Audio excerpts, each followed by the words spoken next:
এই যে ওরে টুকাই টুকাই করে বলতো না, ওটা আমার শুনতে খুব খারাপ লাগতো। তাই এবার মানুষের হাজার আলোচনা সমালোচনার পরে কমলাপুর রেল স্টেশনের টোকাই ইয়াসিন এবং শাপলার বিয়ের দিন তারিখ ঠিক হয়ে গেল।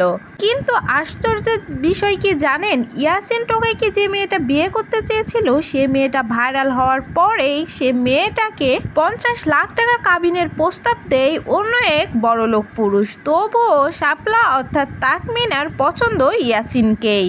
কমলাপুরের ইয়াসিনকে ঘিরে আলোচনায় আসা তাকমিনাকে এবার বিয়ের প্রস্তাব দিয়েছেন ঢাকার এক স্বচ্ছ পরিবারের এক নারী। জানা গেছে তিনি নিজের ছেলের সঙ্গে তাকমিনার বিয়ের আগ্রহ প্রকাশ করেছেন। ফোনে ওই নারী তাকমিনার সৌন্দর্যের পাশাপাশি তার মানবিক মনোভাবের প্রশংসা করেন।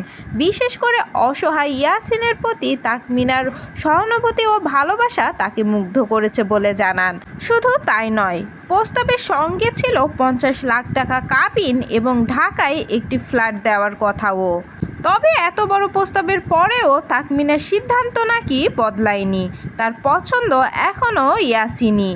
তিনি জানিয়েছেন অর্থ সম্পদ বা ফ্ল্যাটের বিনিময়ে নিজের ভালোবাসার সিদ্ধান্ত পরিবর্তন করতে চান না। এখন প্রশ্ন একটাই, তাকমিনা ও ইয়াসিনের এই সম্পর্ক শেষ পর্যন্ত বিয়ের পরিণতি কি পাবে? তবে অনেকের মতামত তাকরিমা নাকি ইয়াসিনকে বিয়ে কখনোই করবে না। তাকরিমা শুধুমাত্র ভাইরাল হওয়ার জন্যই এসেছেন এবং ইয়াসিনকে বিয়ের প্রস্তাব দিয়েছেন।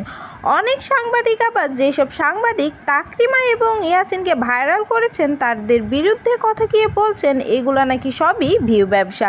সো ভিউয়ার্স, এই বিষয়ে আপনার মূল্যবান মন্তব্যটি কমেন্ট করে জানাতে কিন্তু ভুলবেন না এবং তাকরিমা কি সত্যি ইয়াসিনকে বিয়ে করবে কিনা সেটাও কমেন্ট করে জানাতে পারেন।